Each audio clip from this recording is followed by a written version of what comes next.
The clock reads 3:17 a.m. Fort Campbell. A general's office. Fluorescent light. Cold coffee. The message on his screen is 11 lines long. He reads it twice. The Joint Chiefs want him to move. 3 brigade combat teams. Block federal highways across 3 states. Effective immediately. He sets the phone down. His deputy is already in the doorway. Sir. I know. Governor's office just sent the same order. The general doesn't answer. Because there's nothing to say. Both messages are legal. Both chains of command are real. Both are waiting for his response. He has until 6 a.m.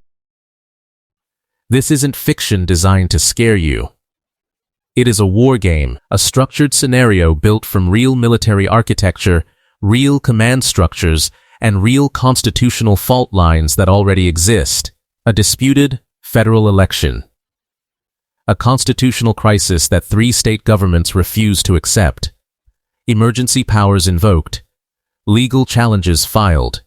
Both sides are citing the same document, the same constitution, to justify opposite action. The military doesn't hold. Not all of it.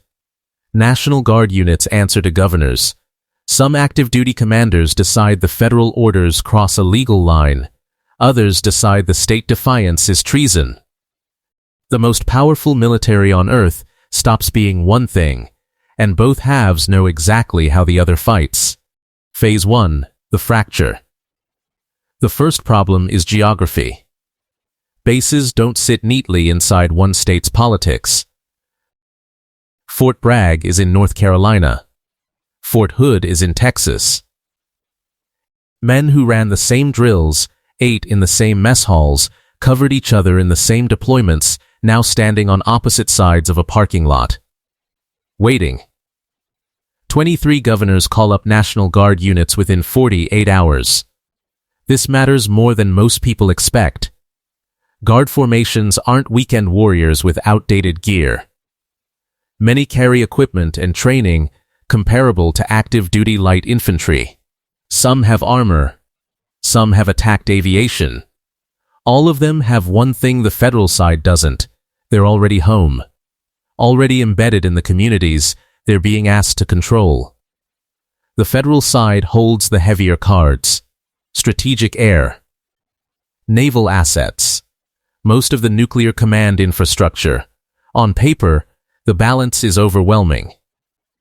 But paper doesn't account for depth. Supply lines stretch for hundreds of miles through populations that range from hostile to simply unwilling to cooperate. You can't bomb your own highways. You can't shell your own cities. Day 4. A federal convoy approaches a guard checkpoint in a rural corridor. 2 soldiers go down. No one is certain who pulled the trigger first. It doesn't matter anymore. Both sides now know this is no longer theoretical. Phase 2. The intelligence catastrophe.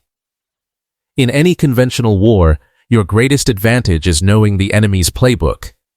In this war, both sides wrote it. The officers sitting across from each other spent careers in the same buildings, the same command structures, the same war colleges. They don't need intelligence assets to understand the opposition's capabilities. A federal air component commander knows exactly which frequencies the dissenting guard aviation units operate on. A dissenting state logistics officer knows the federal side's fuel consumption rates per armored kilometer. The cyber domain doesn't survive the first week. Critical military networks go dark or get abandoned entirely, not because they're compromised, but because no one can verify who inside them is still on their side. The safest network becomes no network. Air superiority should be decisive. Federally, it nearly is. The dissenting states have no stealth aircraft, no carriers, no strategic bombers. What they have is former air defense officers who know exactly how federal strike packages are built, the timing windows, the ingress routes, the electronic signatures that precede an attack. A federal strike mission against a major dissenting installation is detected and partially defeated. Not by better technology, by a retired general on the other side who spent 3 years training the pilots now flying that mission. The federal side still dominates the sky. But dominance and control are different things. Phase 3, the ground war. The federal strategy is logical, textbook even. Secure critical infrastructure. Isolate the dissenting state capitals, sever the logistics corridors that keep the opposition supplied and mobile. Apply overwhelming pressure until a political resolution becomes the only option. It is the correct strategy against an enemy that doesn't know it's coming. This enemy wrote the same textbook. Federal armored columns push into the interior and encounter something that isn't quite a front line. It's a controlled bleed.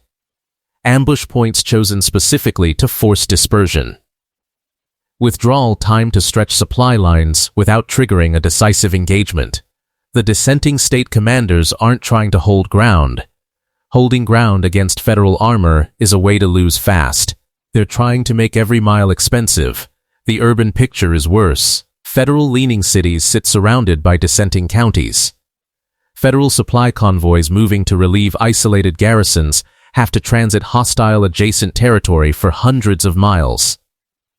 Every checkpoint is a decision point. Every local population is a variable. The federal military is not losing. Let's be precise about that. It is winning tactically. It is not winning at the speed the political situation requires. The chairman of the Joint Chiefs puts it plainly in a closed session. The military can dominate any engagement it chooses. It cannot translate that dominance into resolution. Phase 4. Collapse. The battlefield isn't where the institutions start failing. Federal courts issue conflicting rulings on whether military operations against American citizens in this context are lawful. 3 separate circuit courts produce 3 separate answers. No one knows which ruling applies to which unit in which state. Active duty commanders begin refusing orders publicly. Not quietly.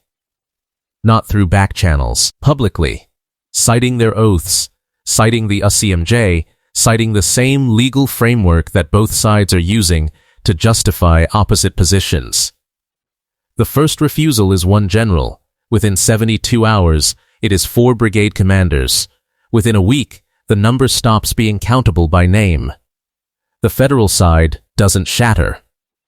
But it loses the thing that makes military force effective, the certainty that the order given will be the order executed. The dissenting states are not in better shape. Maintaining formations in the field is expensive. Those supply chains cross federal territory.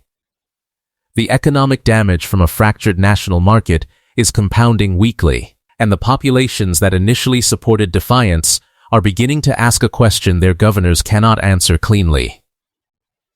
What does winning actually look like? The trust that makes a military function isn't in the equipment or the doctrine. It is assumed that the person beside you will follow the same orders you will. The general sends 2 messages at 0609, one up the federal chain, one to the governor's office. Both say the same thing. He will not move his brigade against Americans. That is the scenario no war game has ever cleanly resolved.